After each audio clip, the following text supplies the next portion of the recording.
Hello and welcome to the Channel 1 Newsroom from our studios at number 5, Owula Hansen Lane at Tesano. I'm Frema Edunyame. Coming up.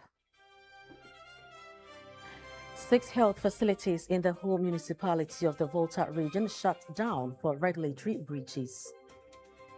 The first one, which we think is a very serious issue, is the fact that almost all of them don't have operation standard that they use to do the work. We call them SOPs. And it's a serious offense to practice without a lay down. Government defense decision to uphold revocation of Adamus Resources mining leases.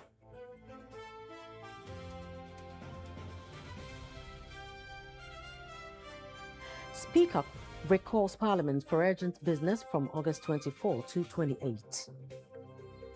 We are coming back for the same ministers, vetting of the ministers, of which same ministry was idle for 1 year. So why the rush now? Why did you think that for 1 year, Ghana, we didn't have a defense minister, but we had a caretaker minister there? But at the moment, you want us to reconvene, Parliament must come back. Also coming up, former CEO of Maslock, Sedina Tamaklo, released from custody 2 weeks after Court of Appeal acquitted her.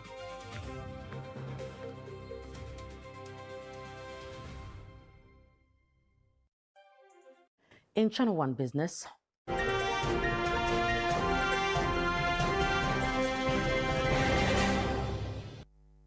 all set for Channel 1 TV and Zonda Text 2-day auto sale and expo.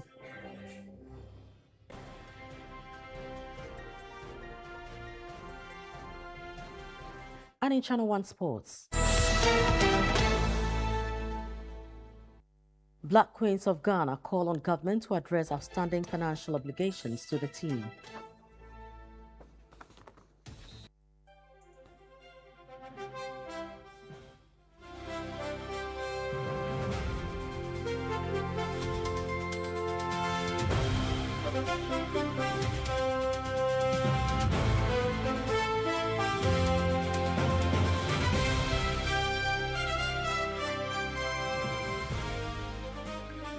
Now, in our first story, 6 health facilities in the whole municipality of the Volta region have been shut down by the Allied Health Professions Council.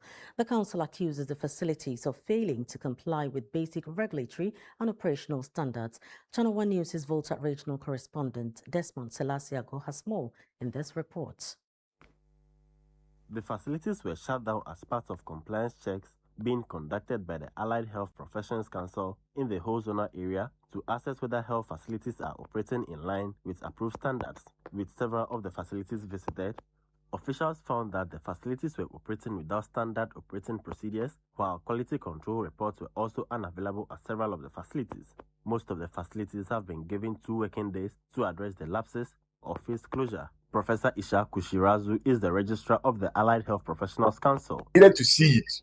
You get that? So when even you are not around and somebody else is around, the same thing will be done. You get that? Not based on the person's skill and understanding. Though your understanding is not the same as your wife's understanding. The only thing I can accept is when I see a written down line by line way of doing things. For me to know that even if you are not there, somebody else can look at that and go by it.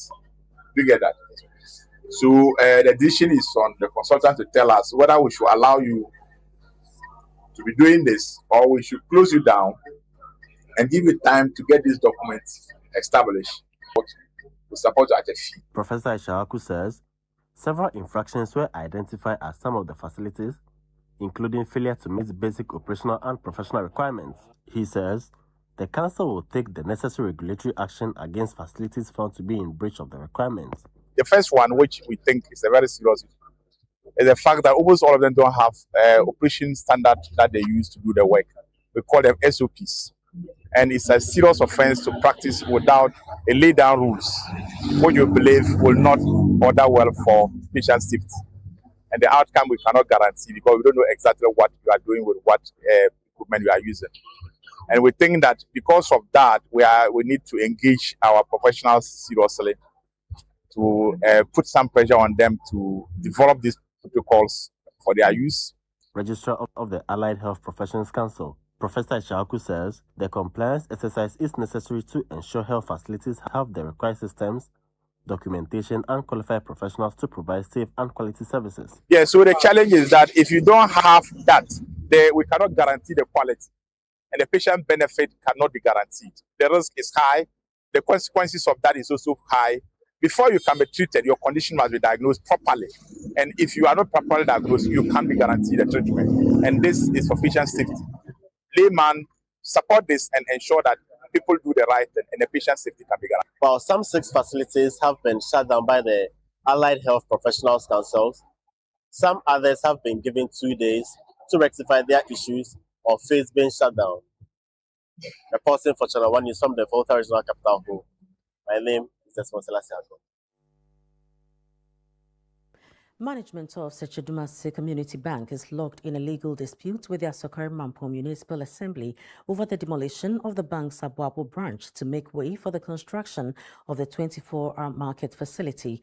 The bank has accused the assembly and the contractor undertaking the project of defying a pending court injunction restraining them from proceeding with the demolition of its building. Channel 1 News' Bureau Chief for the Middle Belt, Hafiz Tijani, reports.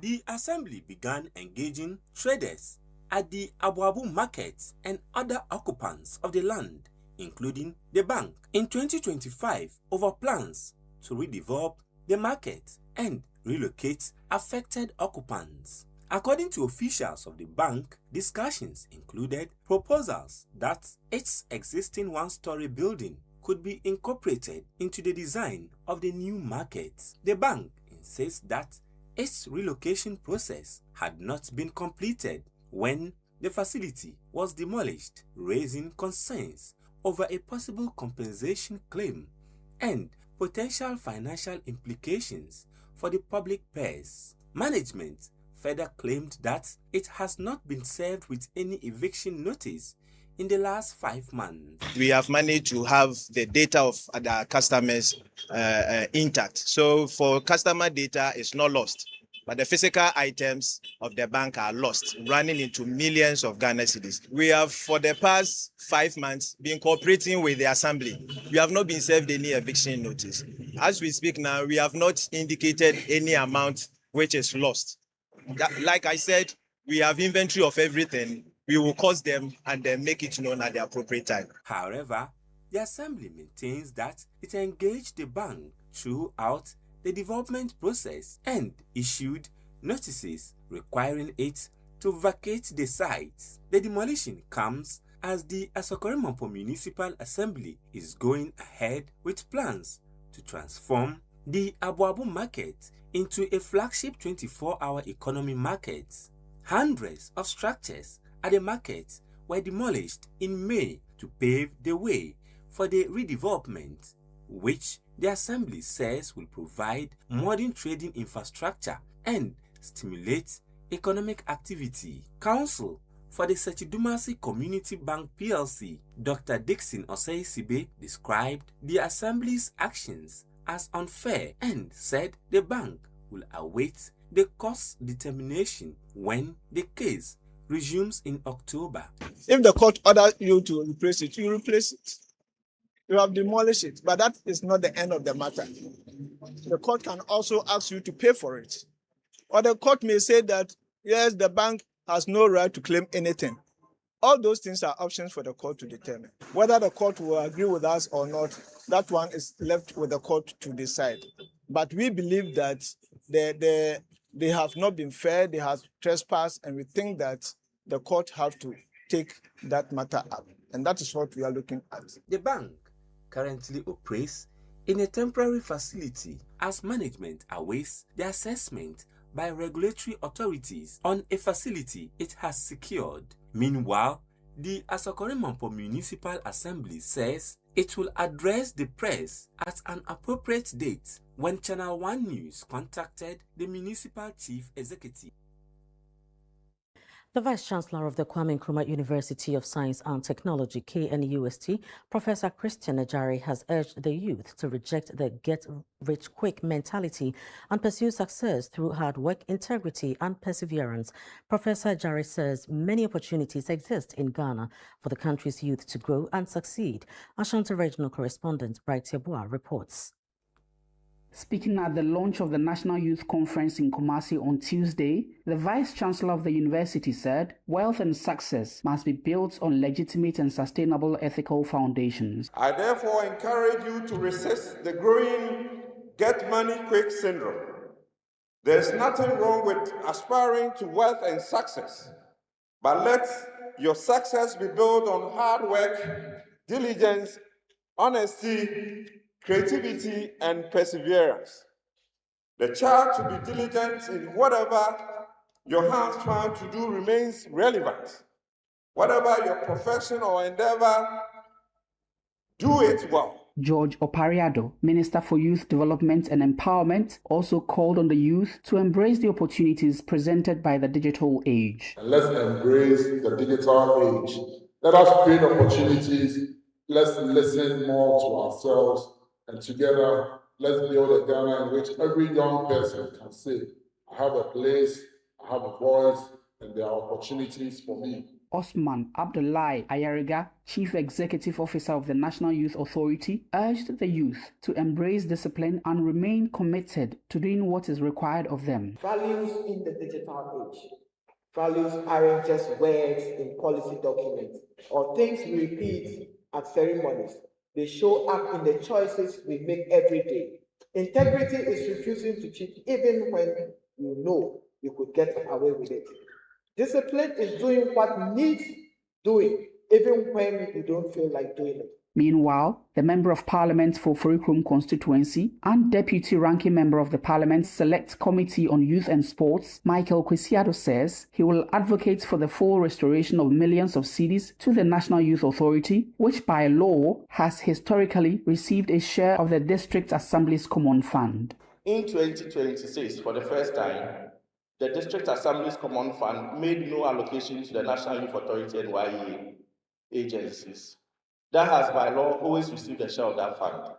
This is a sharp drop from the 5% and 10% shares these two agencies used to receive in earlier years. And it means they missed out on millions of Ghana cedis in funding that should have gone into youth programs this year alone. As a committee, we take this matter seriously.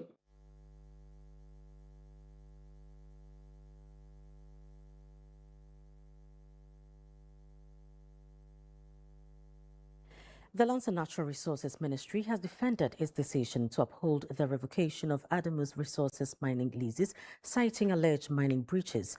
The ministry says the decision followed findings by the Minerals Commission that a company had breached Ghana's mining laws and regulatory requirements in the course of its operations. Now, this comes on the back of reports of a takeover by Chinese investors. Let's get more on this, and Pakwesi Shandov, spokesperson of the Lands Ministry, joins us for a conversation on this. Many thanks to you, Pakwesi, for joining us. Thank you, Fruma. Good evening. Good evening to you too. Now, are Chinese investors taking over Adamus Mining?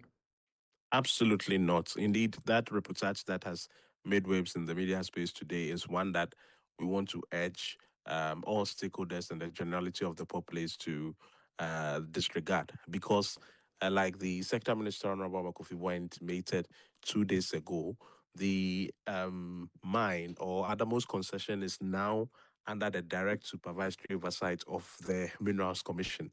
And subsequent to that, the future of the concession itself has not been determined.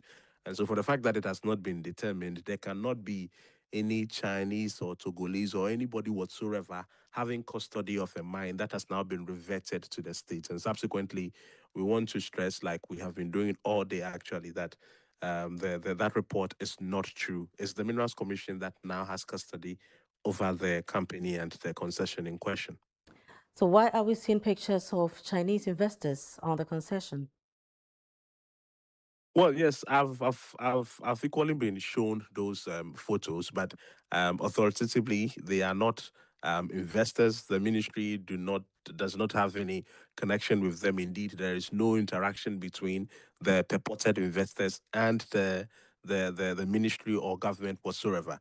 If we want to go through even the process of transferring a lease, it cannot be done over a day's period, such that the moment the minister announces the revocation, the following day another owner comes into the picture. The processes would not even, the processes do not even work in that particular respect. And so, because that magic, as it were, cannot be performed, it is not the case that any Chinese investor has come to the concession to gain custody of it whatsoever. But could it be that the Minerals Commission had engaged these Chinese investors at the blind side of the ministry? Absolutely not. That is equally another supposition that we have to dismiss, because even if the Minerals Commission were to engage any party whatsoever, the truth is that, Frema, there are laid down protocols that would regulate these transfer procedures. Perhaps we should advert our minds to the Damine case. For instance, when it became apparent that the lease had to be transferred to another party, we all saw how the process was rolled out. First, there was the opening of the tender. Prospective applicants expressed their interest. Their interests were reviewed technically and financially, and then a final determination was made. It cannot be the case that under a period of 24 hours, we have had a situation where a tender has been opened, a committee has been constituted, the terms and guidelines have been published, and a winner has been determined within 24 hours. That is absolutely practically impossible. And that is why those supposed Chinese, if any at all, were found anywhere whatsoever, it obviously doesn't have the blessing or connection of the ministry. That is why we insist that no Chinese has taken over. Indeed, it's the Minerals Commission that now has custody over the concession. But tell us, how easy or otherwise would it be for unauthorized persons, for want of a better word, to trespass on the concession? So there are security protocols at all large scale mining companies, including Adamos, for that matter. If anybody is found there who is not an authorized individual for that matter, it is the security officers present who would be able to, under the circumstances, explain the basis of their entry and how they were even able to get there whatsoever. That is the standard protocol. But be that as it may, even if it is true that some individuals purported to be Chinese found themselves around the concession or within that environment, that enclave or that precinct, it certainly is not an engineering of the Ministry of Lands and Natural Resources. It is not something sanctioned by the sector minister even, or government, wanting to give investors a certain kind of advantage or whatever the narration has been. It is not government endorsed whatsoever. So yes, maybe some people, perhaps, whatever the situation may be, may have found themselves there. But again, it is not a doing of government or the sector minister, Amakofibua. So now that the Minerals Commission is in charge, with Adamos also rejecting the claims made by the ministry, what will be the future of the concession? So that would be announced in due course. And like I indicated earlier, it's now reverted to the state. So the Minerals Commission is now supervising its operations. In earlier conversations on other platforms, we got the indication that Adamos perhaps may be seeking some legal redress. That is well within their rights. But whatever they choose to do, I'm sure that government will respond accordingly. But until that is exhausted, the status quo remains that the Minerals Commission now has custody. And if there's the need to transfer it to a new owner whatsoever, I'm sure the terms and the conditions of that new arrangement would equally be put out. Well, we await the coming days to see what really unfolds. Bakwesi, thank you very much for your time. The pleasure is all mine. Very well, so we've been talking to Pakuti Shandov. He is the Media Relations Officer for the Ministry of Lands and, Land Ministry. Now, moving on, the Speaker of Parliament, Alban Bagbin, has recalled Parliament for recess to sit for 5 days to consider what he describes as urgent parliamentary business. In a notice issued on Wednesday, August 12, the Speaker directed members of Parliament to return to the House from Monday, August 24 to Friday, August 28, 2026. Channel 1 News' Ni Ayikwe Okain reports. The Speaker of Parliament, Alban Bagbin, has directed members of Parliament to return to the House from Monday, August 24 to Friday, August 28, 2026. The recall, contained in a notice issued on Wednesday, August 12, was made pursuant to Order 58.4 of Parliament's Standing Orders and comes less than 3 weeks after the House adjourned sine die on July 31. Although the notice did not state the specific urgent parliamentary business necessitating the recall, information gathered by Channel 1 News indicates that the Speaker is expected to refer the nominations of President John Dramani Mahamat's minister-designates to the Appointments Committee for vetting and subsequent reporting to the plenary. The nominees include Mahama Ayariga as Minister-designate for Local Government, Chieftaincy and Religious Affairs, and Dr. Zenato Ajiman Rollins, nominated as Minister-designate for Environment, Science and Technology. The Majority Caucus is also expected to formally introduce James Agaga as its new Majority Leader following Mahama Ayariga's nomination to the Cabinet.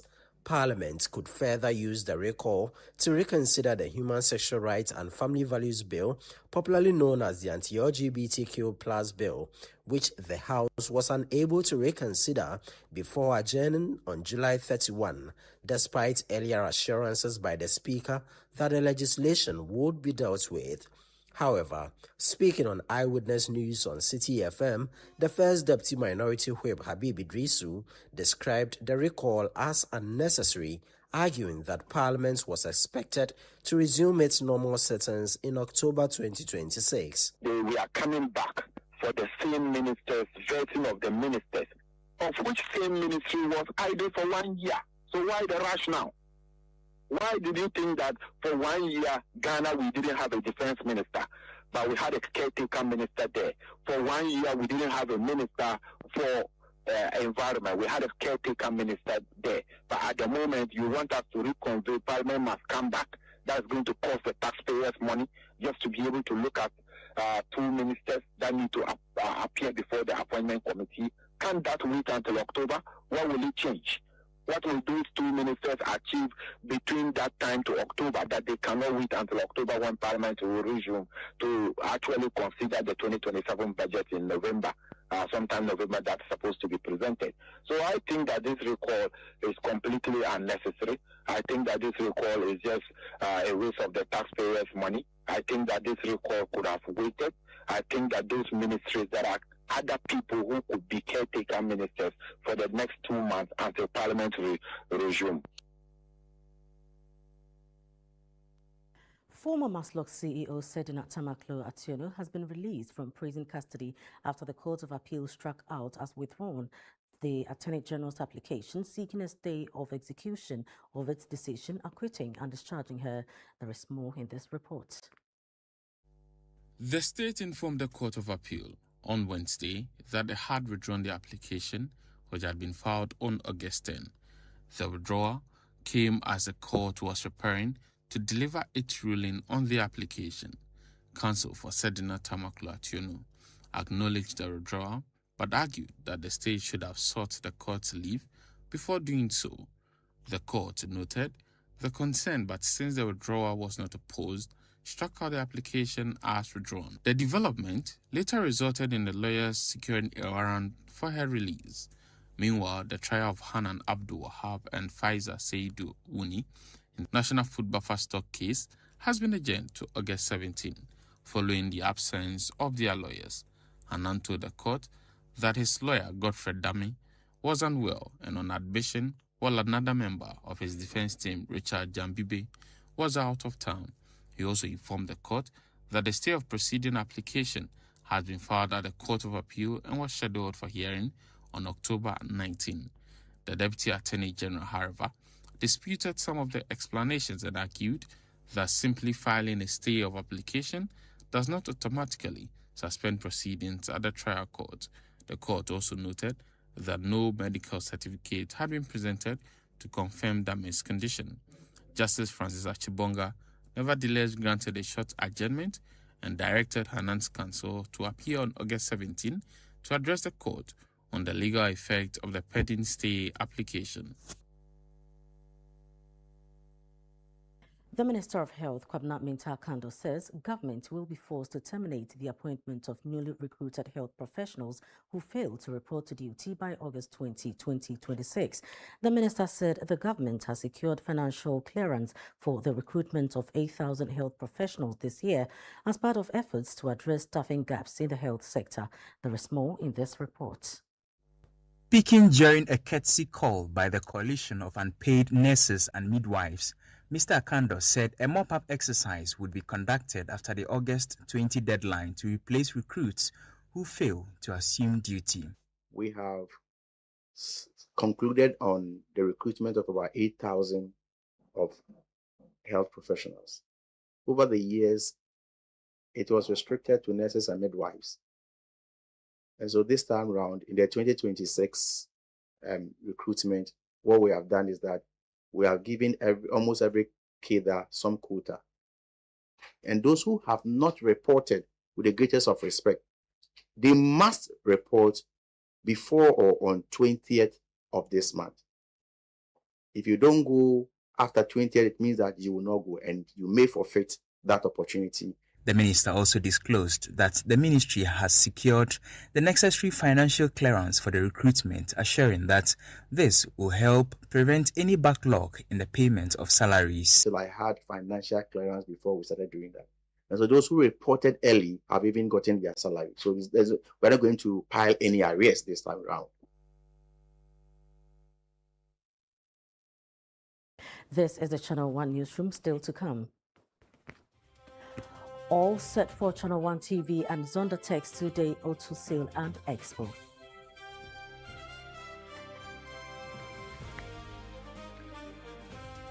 We'll be right back. Don't go away.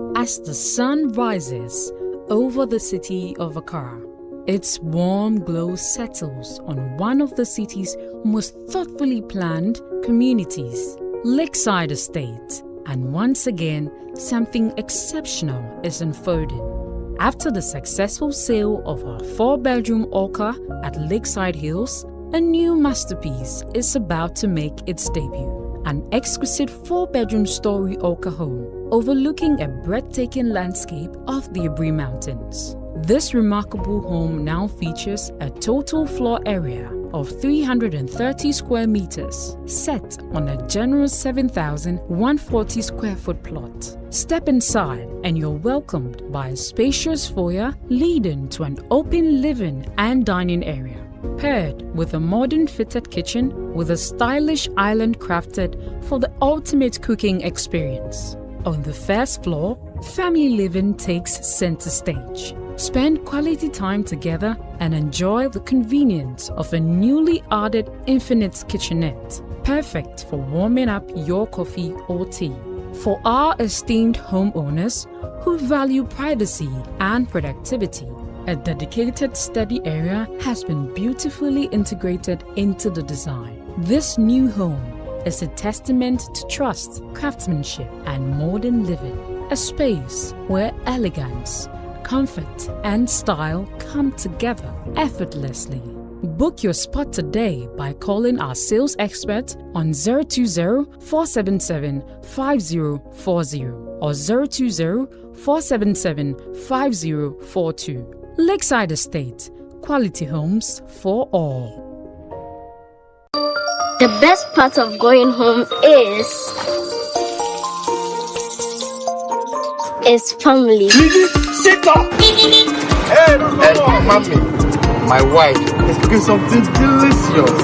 Where we?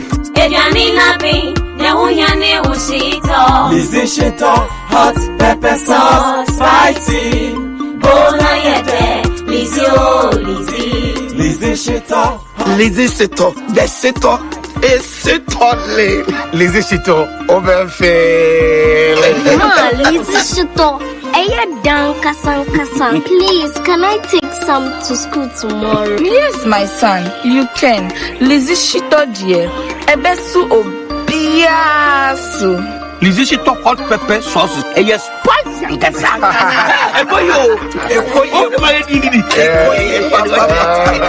Lizzy Shito hot pepper sauce. Spicy. For bulk purchase, kindly contact 050-168-3344 or 050-155-0998. This advert is FDA approved.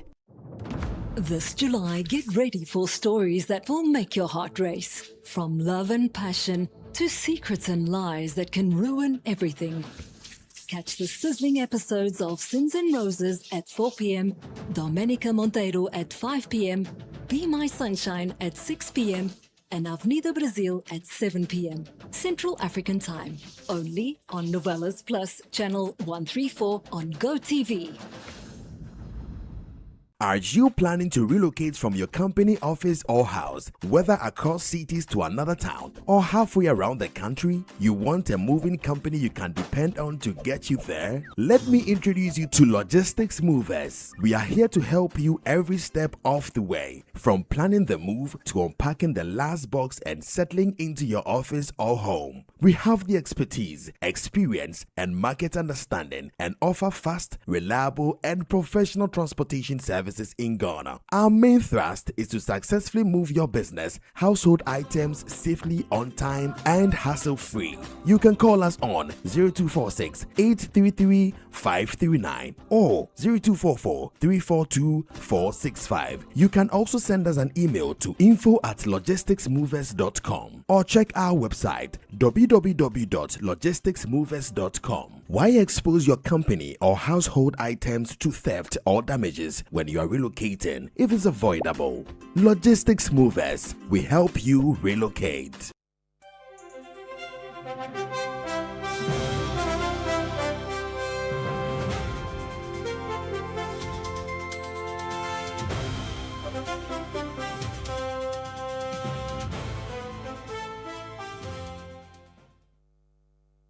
You're welcome back. Up next is Channel 1 Business with Ni Lati Lati.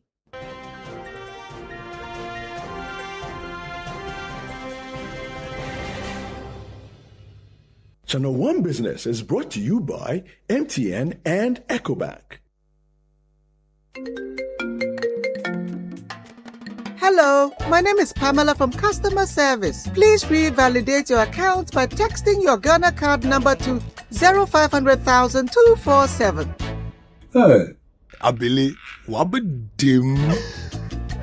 Madam, give me the numbers behind your ATM card. I'm calling from the head office. An email was delivered across to our customers this morning. Confirm if this is your bank account. 100,100,100. Thanks for sending your bank card details. Send the OTP now to avoid cancellation. EcoBank will never call, email, send an SMS asking for your PIN, OTP, bank card, or Ghana card details. Don't get played. EcoBank, the Pan-African Bank. Hello, please, I'm calling from Customer Experience Center.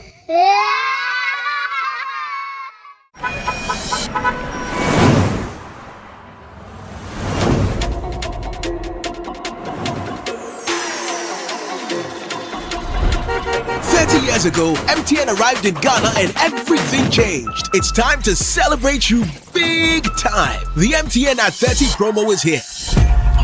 Win one of 9 Toyota Land Cruiser Prados and your share of over 10 million Ghana cedis in rewards. Let's be your connection plug in your everyday hustle. Make video calls, browse the internet for business with family and friends.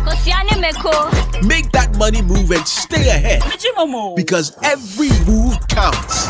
Ghana, let's celebrate 30 years with the MTN at 30 promo. Connect, use, build points, and win big. Dial *530# or visit my MTN app for more. T's and T's apply.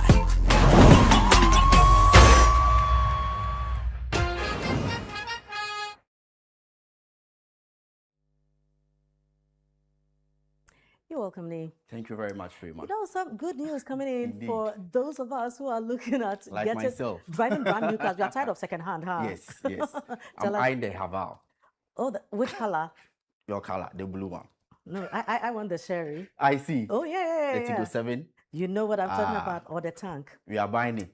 Hook. Oh, yeah, I mean. Not by crook, right? Tomorrow we are driving brand new cars. Give us the good news. All right, thank you very much, Firma. And vehicle buyers looking for new cars financing options and the latest in automotive technology will have another opportunity to compare their options as the Zondatech Auto Sale and Expo opens in Accra tomorrow.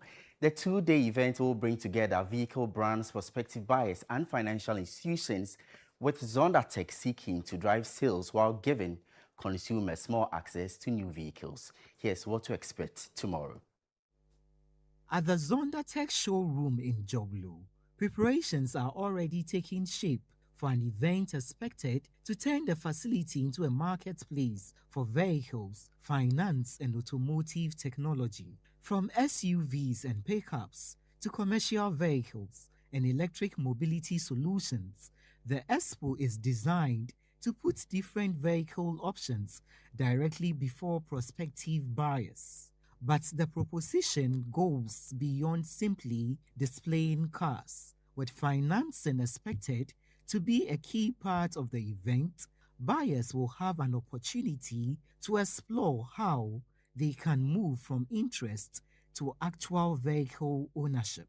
And for Channel 1 TV, which is partnering Zondatech for the Expo, the focus is also on creating a platform that connects consumers to opportunities emerging in Ghana's changing automotive industry. You know, Channel 1, we say we tell your story, we empower change. The Zonda story of providing affordable luxury vehicles in Ghana and assembled in Ghana vehicles is a story that needs to be told. We also want our viewers to experience this affordable luxury. We also want them to know that there are vehicle financing options available here. So when they come here, they will experience the vehicles, financing options, and then they will see vehicles that are world-class and assembled in Ghana. Now, government is stressing the need to balance the pace of fintech innovation with the safety and protection of Ghanaians as the sector expands the delivery of digital financial services. Speaking at the launch of the Momo Fintech Lab, Minister responsible for communications, digital technology and innovation, Samuel Nati George, he said consumer trust must remain key to fintech development, particularly where people's money is involved. The minister said Ghana must create an environment where the next major African fintech company can emerge from local innovation laboratories rather than outside the country. He said the Momo Fintech Lab should help develop homegrown platforms and intellectual property capable of competing in the global digital economy. But Samuel Nati George stressed that the drive for innovation must be matched with strong safeguards to protect consumers and strengthen confidence in digital services. We cannot pursue innovation at the expense of trust. Innovation must be accompanied by strong governance, consumer protection, cybersecurity, data privacy, and regulatory compliance. Government will not trade the safety of Ghanaians for speed. This is why today I want to speak directly to every group that's represented in this room. This lab only works if each of you plays your part over the next 3 months. Chief Executive Officer of Mobile Money Fintech Limited, Shaibu Haruna, outlined the next steps for the Momo Fintech Lab and how it intends to support fintech development in Ghana. This is a humble initiative to scale and build talent and ensure that ideas are being harnessed to solve local problems and local reality. And we're encouraging our youth to come on board, build solutions that address community needs, and ensure that Ghana develops, our economy develops, and we also create employment whilst doing that. To the banking sector now, where the Bank of Ghana Governor Dr. Johnson Isiama is urging commercial banks to sustain the expansion of credit to businesses as improved economic conditions drive a strong recovery in private sector lending. Private sector credits grew by 41.2% year-on-year in June 2026, up from 8.6% a year earlier.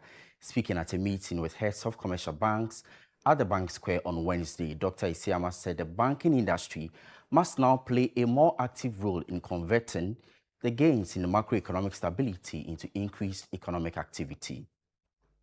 The committee judged that the current policy stance remains appropriate to steer inflation into the medium-term target band while allowing time to assess the evolving geopolitical environment and its potential impact on the domestic economy. Now, on interest rates and the private sector, colleagues, financial conditions have eased significantly.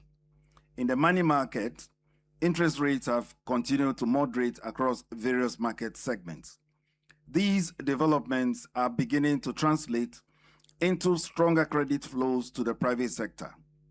Indeed, private sector credit grew by 41.2% in June 2026, compared with 8.6% a year earlier, while real private sector credit growth stood at 34.1%.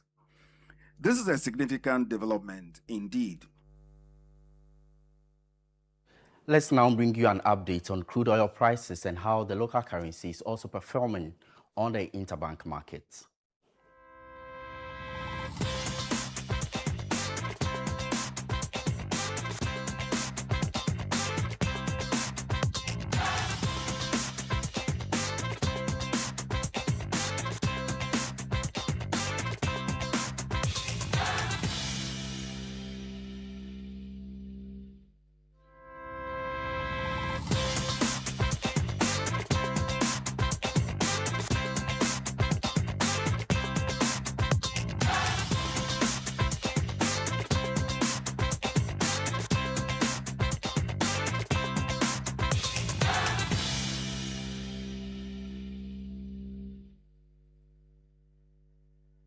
And that's the very latest in the world of business. I'm Neela Tilati. Back to you, Freema. All right, all the best. Thank you very much. Now to some other stories. The race for the first vice chairman position of the New Patriotic Party in the Ashanti region has intensified ahead of the party's upcoming regional executive elections. The incumbent first vice chairman, Kwabena Sintry, is seeking re-election but being challenged by Bernard Amufa Jantua, former Fomena constituency chairman, Akwesinti Asamoah, and the party's regional research officer, Patrick Echampon. There is more in this report by Ashanti regional correspondent Tofik Mohammed. The Ashanti region is seen as a stronghold of the opposition New Patriotic Party.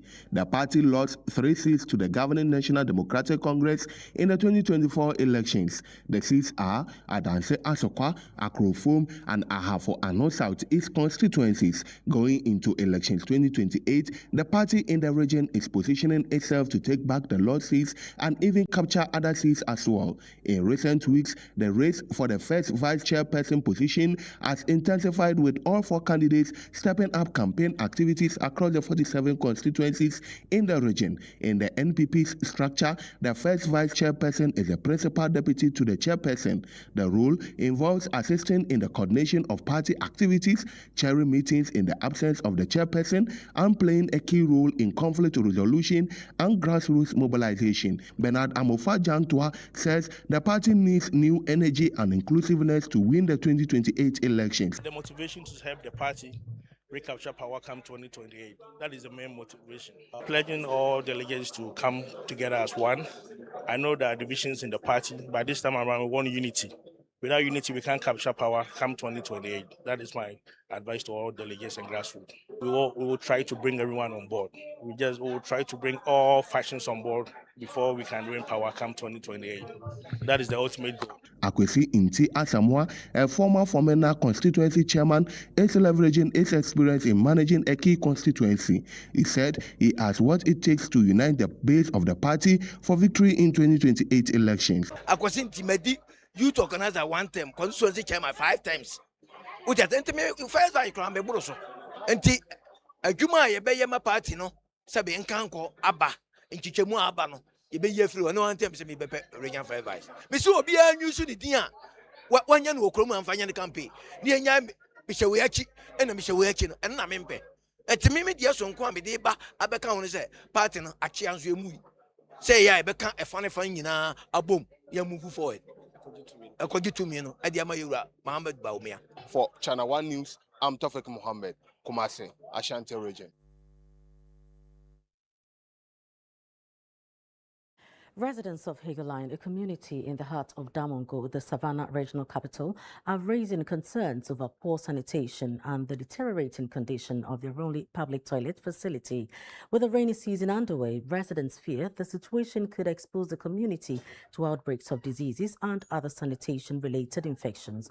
Our Northern Regional Bureau Chief, Shawana Yusuf, reports. Access to clean and hygienic sanitation facilities is essential to public health, but for residents of Hangerline, poor waste management and inadequate toilet facilities remain a major concern.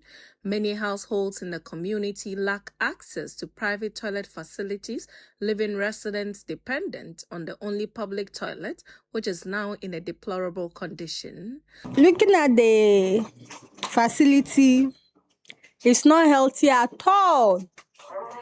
It's not healthy, especially when it comes to women. When you go there, you end up carrying infections, cholera is part. In fact, looking at the place is really bad.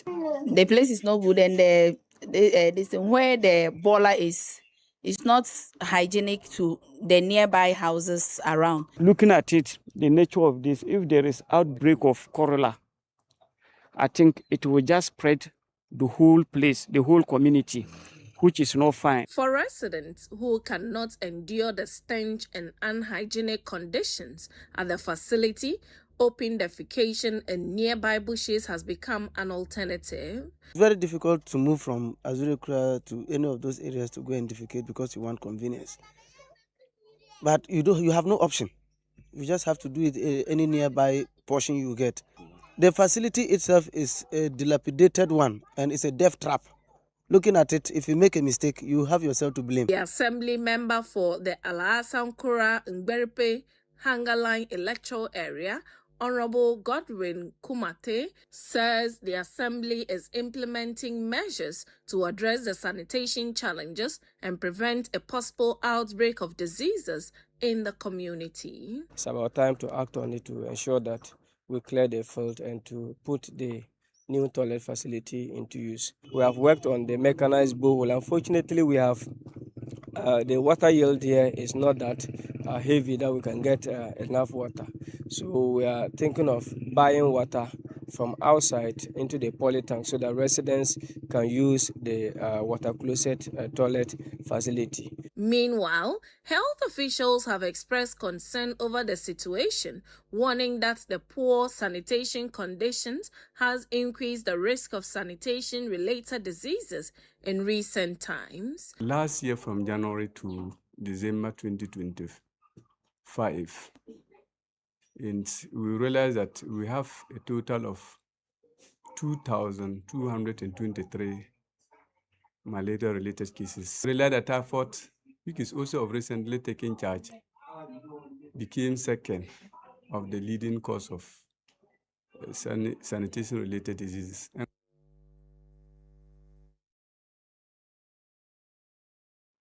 You're still watching the Channel 1 Newsroom. We take a breather here. When we return,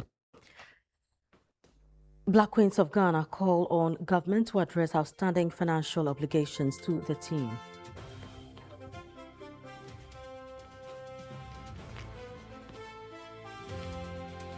We'll be back shortly. Do stay.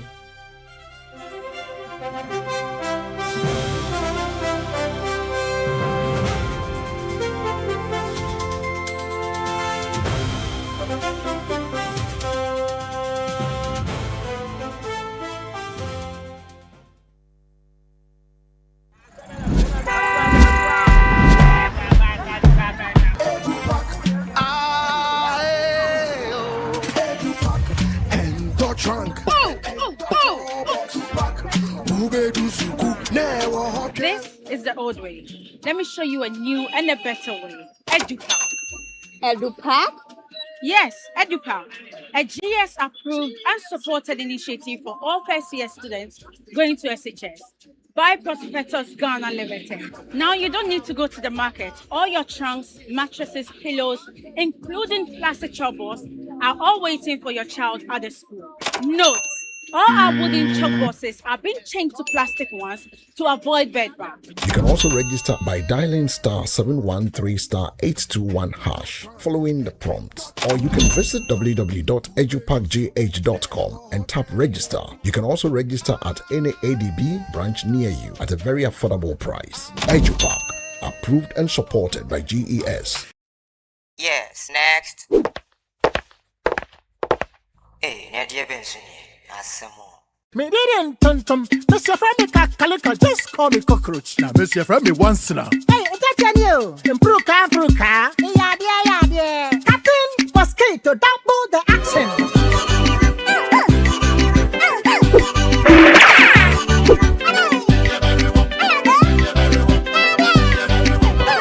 Maybe this Sasso spray. Mr. Friendly Sasso quell. Yeah, go to my Sasso.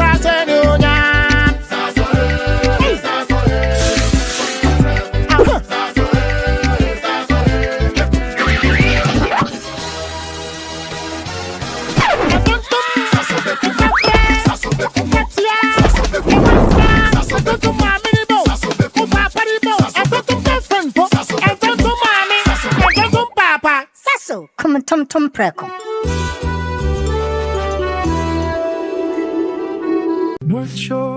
Northern Ghana is making history. The Ghana Exim Bank and North Shore Apro Ghana Limited proudly invite you to the official opening of Phase 1 of the North Shore Apro Hub, a wholly Ghanaian-owned Apro manufacturing enterprise under the 24-hour economy initiative. Funded by the Ghana Exim Bank and partners, this landmark project will create 3,000 jobs at commissioning and up to 10,000 jobs at full operation. His Excellency, the President, John Dramani Mahama, will officially commission the facility, joined by the Minister for Trade, Agribusiness and Industry, Elizabeth Ofosu-Ejari, and the Chief Executive of the Ghana Exim Bank, Sylvester Adinam Mensah. Date, Friday 28 August 2026. Time, 12 noon. Venue, North Shore Apro Hub, Sabalugu, near Tamale in the Northern region. Join us as we celebrate Ghanaian enterprise, job creation, and a bold step towards industrial transformation.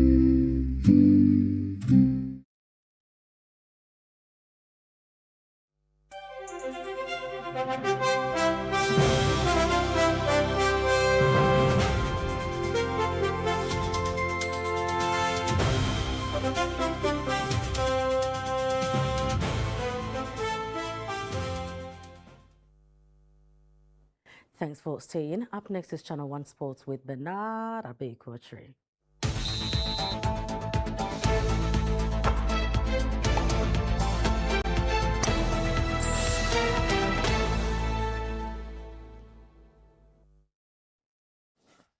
Oh, Abeku, I thought when it came to money issues, we are very quick in paying, especially senior teams. Yeah. So what's going on? The minister is watching this bulletin. I'm sure he will do the needful.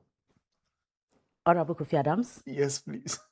Abeku said you do the needful. We'll leave it here. Please go on. Thank you very much. Let's get into it, shall we? Now, Ghana's Black Queens players have called on government and relevant authorities to urgently address outstanding financial and welfare concerns affecting the team. In a statement, the players said they are owed several payments, including bonuses for the Egypt 2025 tournament, the WAFCON qualification bonuses, group stage bonuses, and outstanding per diem allowances. They also called for better management support and access to mental health and well-being services. The statement comes after Ghana missed out on automatic qualification for the 2027 FIFA Women's World Cup following a 2-1 quarter-final defeat to Malawi at the 2026 Women's African Cup of Nations. The Black Queens will face Cote d'Ivoire in a crucial World Cup playoff on Thursday, August 13, with a place at the 2027 tournament at stake. Despite the outstanding issues, the players said they remain committed to representing Ghana.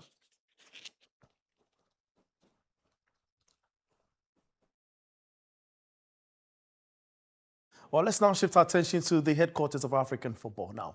The Confederations of African Football President, Dr. Patrice Motsepe, says Gianni Infantino, who's FIFA's president's future as the president of the federation, should be decided at the elections, stopping short of endorsing his position amid growing pressure on the FIFA chief. Infantino has faced criticisms over the FIFA Football Enterprise proposal, which sparked concerns among several federations over governance and consultation. There are elections taking place next year. Shouldn't we allow that process to continue and let the 211 members decide? I mean, there are many times when I want the candidate to win, doesn't win, whoever wins, I've got to support him. So, you know, let's. I get too many telephone calls from too many member associations worldwide. And what I like is to focus on the unity, the cooperation.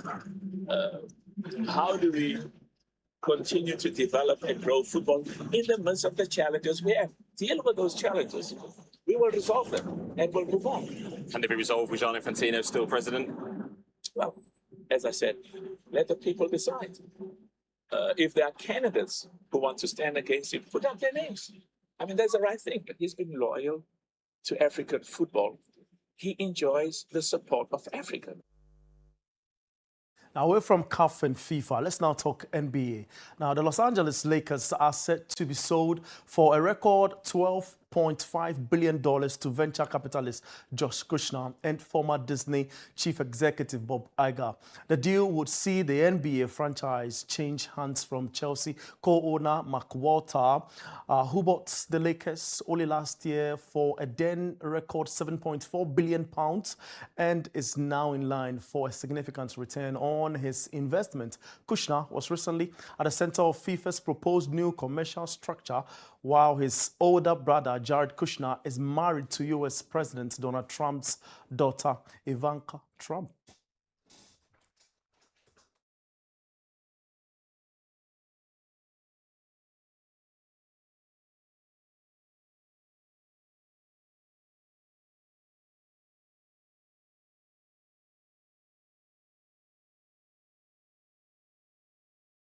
Well, that's the very latest from the world of sport. And I am Bernard Abeku. That's your sports frames. Thank you very much, Abeku. You're welcome. And that's how we wrap up. This has been the Channel One Newsroom, but do visit our website, channel1newsonline.com, for information on our top stories and more.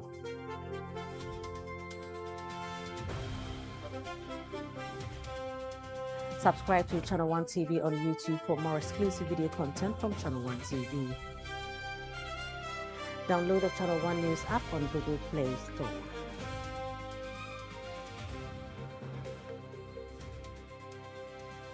I'm Frima Edunyame. Thanks for watching.